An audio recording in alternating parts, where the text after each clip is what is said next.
আসসালামু আলাইকুম গাইস, কেমন আছেন সবাই? আশা করি ভালো আছেন। তো গেমে আসার পর দেখি MP40 ইভেন্ট আসছে, বাট আমি তো মিস্ট্রি শপ ইভেন্ট আনলক করব, এটা পরে আনলক করে দেখাবো নি। এই ইভেন্টটা শুধুমাত্র প্রাইম লেভেল 7 এর প্লেয়ারদেরকেই দেওয়া হয়েছে। তো আমার যেহেতু প্রাইম লেভেল 8, এজন্য আমার অ্যাকাউন্টে কিন্তু MP40 ইভেন্টটা আগে ভাগে চলে আসছে। তো পরে আনলক করা যাবে নি, আগে মিস্ট্রি শপ ইভেন্টে দেখি কত পার্সেন্ট ডিসকাউন্ট দেয়। আর আমাদের এখানে বৃষ্টি হচ্ছে, যেন ব্যাকগ্রাউন্ডে বৃষ্টির সাউন্ড শুনতে পাচ্ছেন। তো এখানে আমি স্টপ করে দিলাম এন্ড 62% ডিসকাউন্ট দিছে, তো আমি এন্টার করে দিলাম। গাইজ, রাত দিন 24 ঘন্টা এআই এর মাধ্যমে টপ আপ বাজার ওয়েবসাইট থেকে ডায়মন্ড টপ আপ করতে পারতেছেন। আর এখান থেকে শুধু টপ আপ না, monthly, weekly, Evo pass and Indonesian সার্ভারেরও টপ আপ নিতে পারতেছেন। আর এখান থেকে কিভাবে টপ আপ করবেন এটার ভিডিও ওয়েবসাইটেই দেওয়া আছে। সো টপ আপ বাজার ওয়েবসাইটের লিঙ্ক আমার পিন কমেন্টে দেওয়া থাকবে। তো ইমোট নেওয়ার জন্য 227 ডায়মন্ড লাগবে, আর এখানে 99 ডায়মন্ড স্পেন্ড করতে হবে, এরপরে আমি ইমোট এক্সচেঞ্জ করতে পারবো। তো এখান থেকে আমি ভাউচার নিয়ে নিলাম। এই ভাউচারটা দিয়ে মনে হয় MP40 রিং ইভেন্টে স্পিন করা যাবে। তো আর কি নেওয়া যায়? নেওয়ার মতন তেমন কোনো আইটেম দেখতেছি না। এই হেলমেটটা নিয়ে নেই, আর বাকি সবগুলোই তো ফিমেল আইটেম, তো ফিমেল আইটেম আমি নিব না। তো হেলমেটটা নিয়ে নিলাম, মানে নেওয়ার মতন মেইন দুইটা আইটেম, এছাড়া কিছু নেই। তো ইমোটটা আমি নিয়ে নিলাম। ইমোটটা ভালোই আছে, আপনারা চাইলে নিতে পারেন। তো এখানে দেখতেই পারতেছেন। তো বান্ডেল নেওয়ার জন্য 559 ডায়মন্ডের মতন লাগবে। আর এখানে কি আইটেম নেওয়া যায়? নেওয়ার মতন কিছু নাই, কোনো বান্ডেল দেয়নি। তো এখান থেকে আমি ডেগারের স্কিনটা নিয়ে নেব। আর হ্যাঁ, এই ভিডিওতেও আপনাদের জন্য উইকলি গিভওয়ে থাকতেছে, জাস্ট 500 লাইক কমপ্লিট করে দিতে হবে।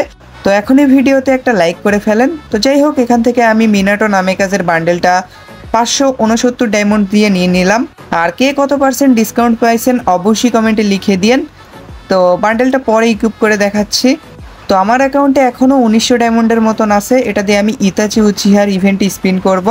তার আগে যে 5টা ভাউচার কিনছি ওইটা দিয়ে MP40 ইভেন্টে স্পিন করি। 6টা বা 7টা টোকেনই মনে হয় পাবো, দেখি কতগুলো দেয়। 9টা টোকেন দিয়েছে, যাক ভালোই। তো এবার আমি ইতাচি উচিহার ইভেন্টে স্পিন করব। ভাই, আমি 8000 ডায়মন্ড অলরেডি স্পিন করে ফেলছি, তাও বান্ডেলটা পাইনি। দুঃখের কথা বলতে বলতেই ক্যারেনা টোকেন দিয়ে দিছে। ভালোই হলো, আর একটা টোকেনই লাগে।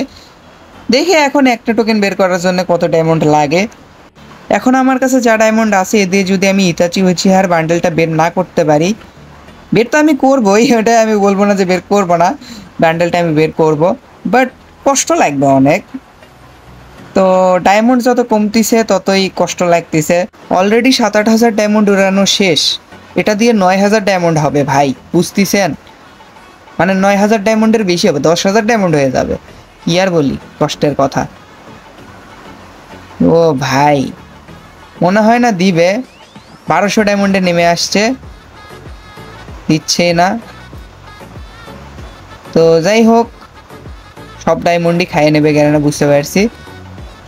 দেয়নি এই স্পিনেও। এই স্পিনে কি দেবে না? দিয়ে দাও। ও ভাই, ফাইনালি লাস্ট টোকেন পেয়ে গেছি। তো এখান থেকে আমি M60 স্কিনটা নিয়ে নিলাম। তো এবার ইতাচি উচিহার বান্ডেলটা ক্লেম করে নিলাম। তো ইন্ট্রো অ্যানিমেশন হোক। ভাই কি যে ভালো লাগতেছে, এই বান্ডেলটার জন্য অনেক ডায়মন্ড স্পেন্ড করছি, কি আর বলি। তো যাই হোক, তো 1000 ডায়মন্ডের মতন আছে, এটা দিয়ে আমি MP40 ইভেন্টে পরে স্পিন করবো নি। সো গাইস, এই তো ছিল আজকের ভিডিও। আশা করি আপনাদের কাছে ভিডিওটা ভালো লেগেছে। যদি ভালো লেগে থাকে অবশ্যই একটা লাইক করে দিয়েন। চ্যানেলে নতুন হয়ে থাকলে সাবস্ক্রাইব করে দিয়েন, আর পাশে থাকা বেল আইকনটি দেবিয়ে অল অপশন করে দিয়েন। তো আমাদের দেখা হবে নেক্সট কোনো ভিডিওতে। সে পর্যন্ত সবাই ভালো থাকবেন। আল্লাহ হাফেজ, টাটা।